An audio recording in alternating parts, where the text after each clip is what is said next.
so that we've been here, there have been several big storms that have rolled through.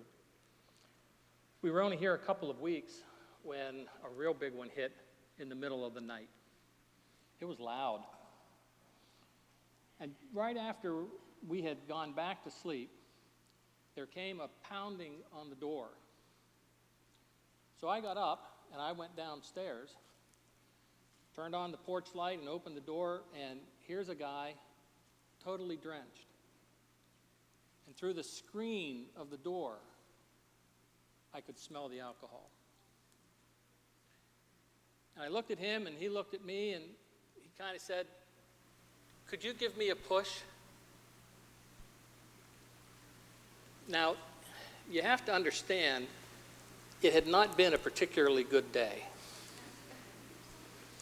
And the fact that my sleep had already been interrupted by the storm, I was not in a very good mood. And I told him that.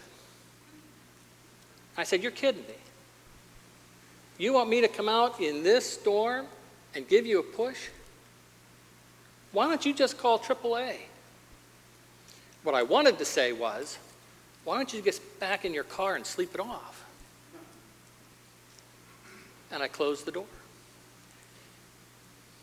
I went back up to bed, and Joni said, "What was that all about?" And I explained.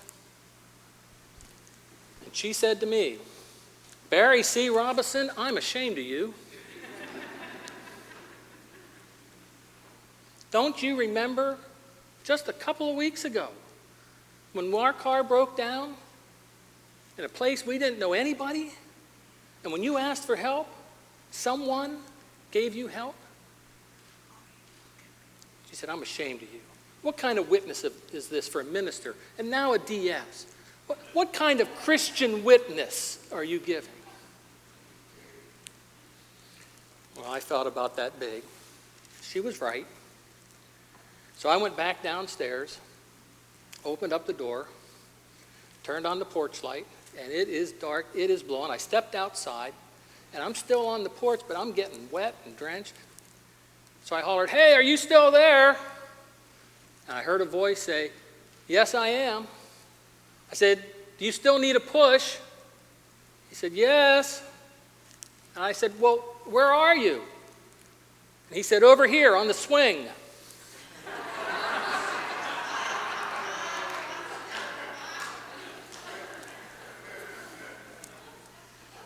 Now, what does that story have to do with what we're doing here today? Absolutely nothing. I just thought it was a cute story.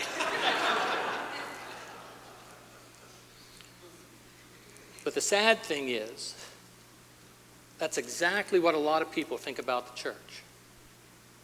The gospel is nothing but a bunch of cute stories, and the church has nothing to do with what we're doing. Why is that? What has happened that we appear to be irrelevant to many?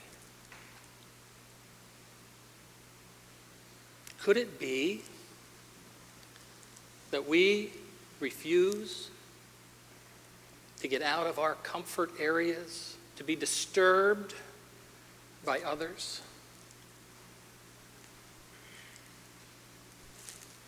Shortly after I got the call and began sitting with the cabinet, someone asked me, "Well, what is your vision for the Harrisburg district?" I had no idea, because I only knew a few of the pastors in the district and even fewer churches. How was I to have some sense of a vision for this district when I didn't know the churches or the pastors? Well, as we began to meet and I began to receive paperwork and all the things that go along with the position, every time the Harrisburg district was recorded, it was done so with the letter H. And so I began thinking about where the H district, and words began coming to me about what our district might be. Could it be that we have become irrelevant to many in the world because we don't know what the H we're doing? Or at least we've forgotten what it is we should be doing. And so as these words began coming to me, the first one was holy. And so I guess if I were to say that I had a vision for the Harrisburg district, it would include being holy. Now, I'm not talking holier than thou. That's one of the problems, I think, that has contributed to the disdain with which many hold the church and its people today. But I'm talking about being holy in terms of being different, of being set apart. For us to be holy, folks, we need to be obviously different from the world that is around us. Now, I'm preaching to the praise band here. We know that. But doggone it, it's hard to live like that. Obviously, the story I told at first didn't happen. I hope you think it was obvious. But I'll tell you what, had it really happened, I'd have been sorely tempted. We are called to be different. I've always been struck by the passage where God says, "Be holy, for I am holy."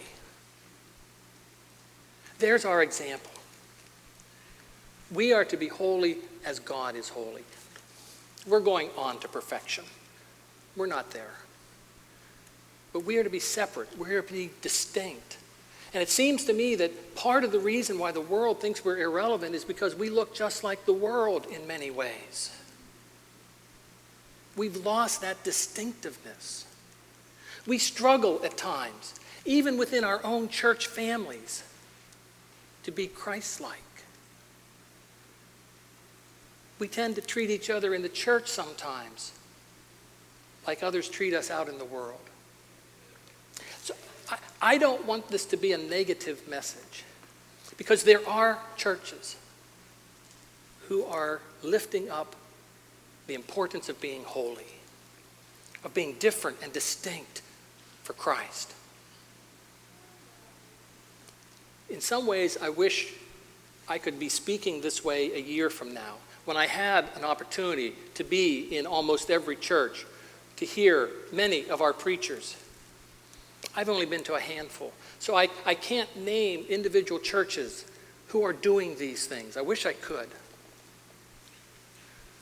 But I do know of a congregation who is being the face, the hands, the feet of Christ to what they call neighborhood friends.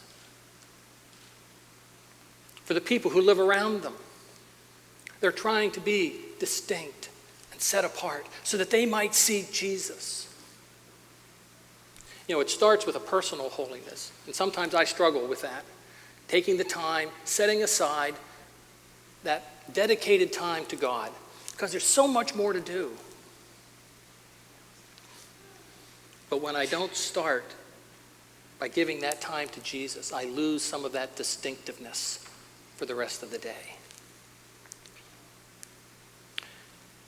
I've asked Jordan Markham, the organist, to give us a little time to reflect on what it might mean for us as individuals, and maybe even for our congregations, to consider again what it means to be holy in today's world.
part of my vision for the Harrisburg district is that we will become more holy.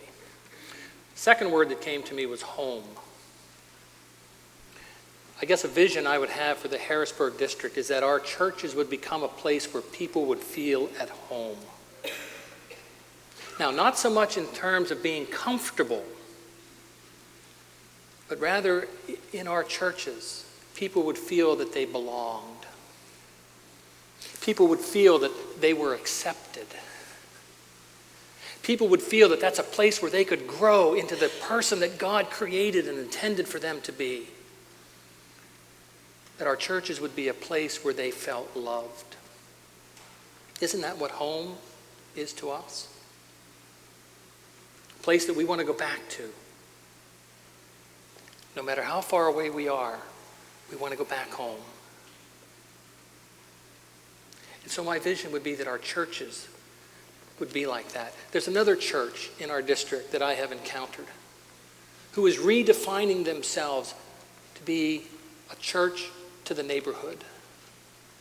And they shared with me that people now in that neighborhood know that if they want to find someone who cares, their church is the place where they go. And many of these folks are the least, the last, and the lost.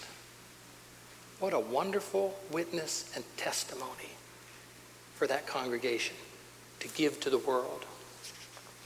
But you know, when I thought about home, there were two other H words that came to my mind: heaven and hell.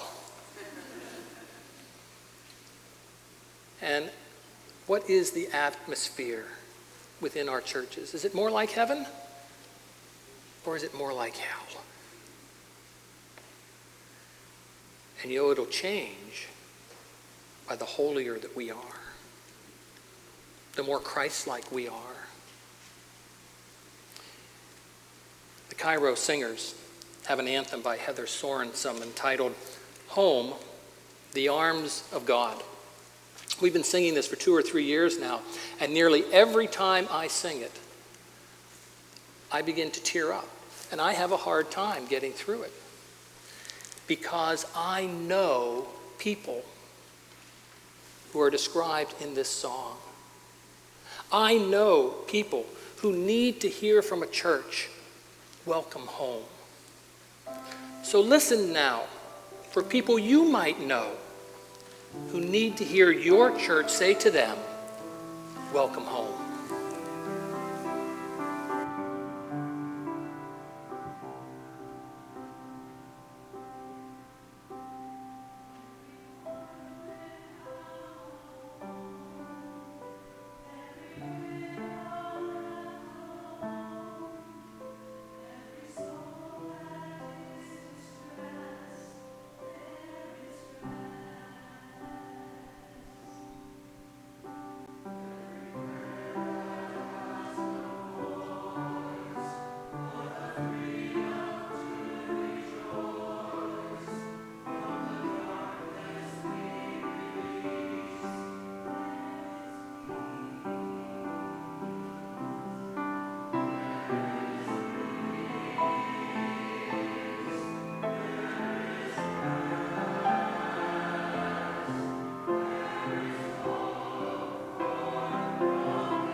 Thank you, Cairo.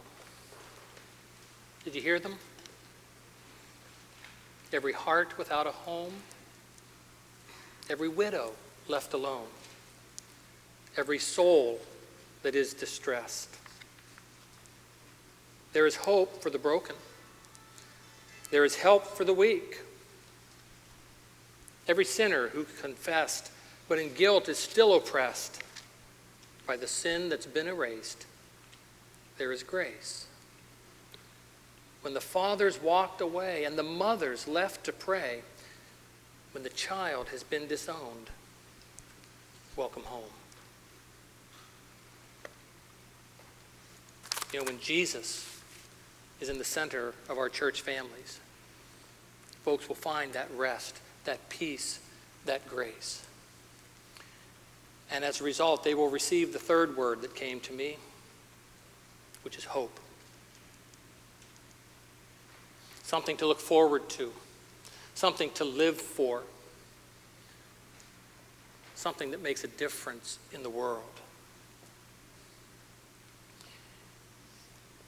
And so the third part of my vision for the churches in the Harrisburg district is that as we become more holy, more distinct, set apart for Jesus, as we offer a place where people can come and not only find the love of Jesus, but find the love of other Christian brothers and sisters, that we will be a place and places that offer hope. Discipleship Ministries, our board, has put together a video that I saw at the DS training event called Hope. And I think it says it better than what I could share with you now. So Cabinet, I'm sorry you won't be able to see it, but you'll be able to hear it.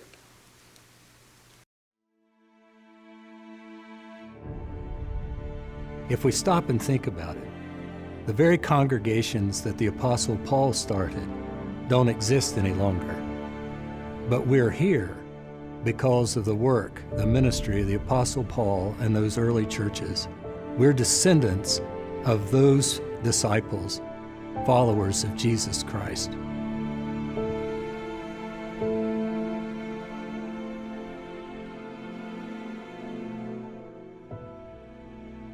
This is an inner city church that's in the poorest zip code in the city economically.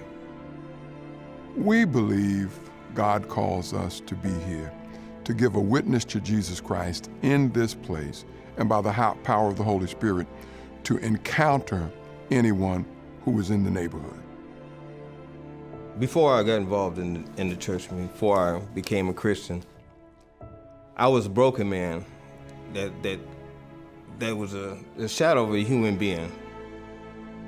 You could say that Kenneth came here on the streets homeless, that he came here in need of a place to eat. He came here from a place that housed other men who had no jobs and had no place to go. I was just merely existing, okay? Doing drugs, women, gambling, feeling as if I was a disappointment in life, disappointment to my family, disappointment to myself. You know, I was just planning on existing until I died. Right? That's where I was.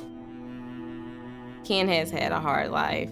We don't judge him for that. We know that everybody has different paths that they've gone down and different backgrounds, and we're all one. We're all one and the same in the end.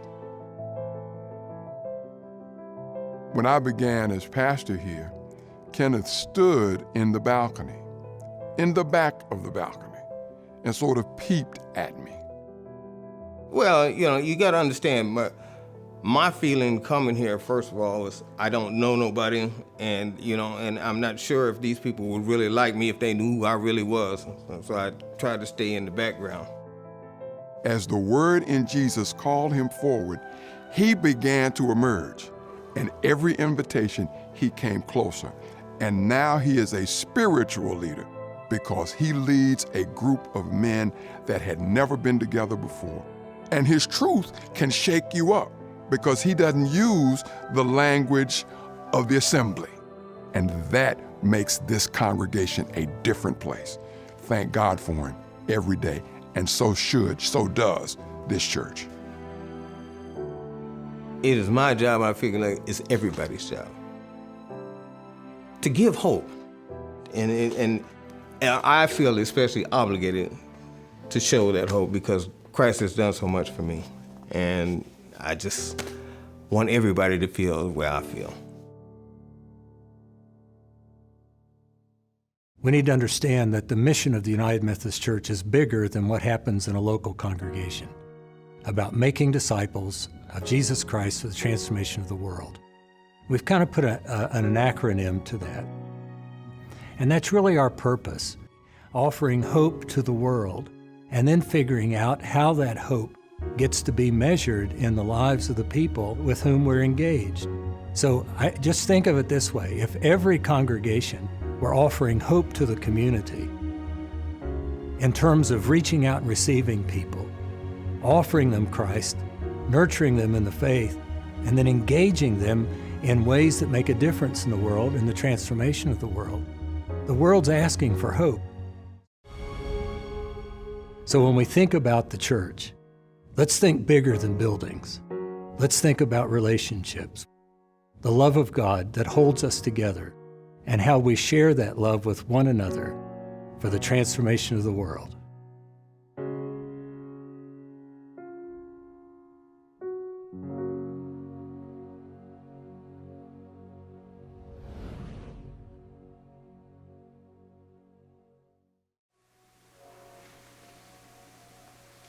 So what the H are we doing? My hope and my dream for the Harrisburg District and on into the Susquehanna Conference is that we would be a holy people whose places of worship are seen to be home to those who need the loving arms of Christ, and that we would be a people who would bring hope to the world.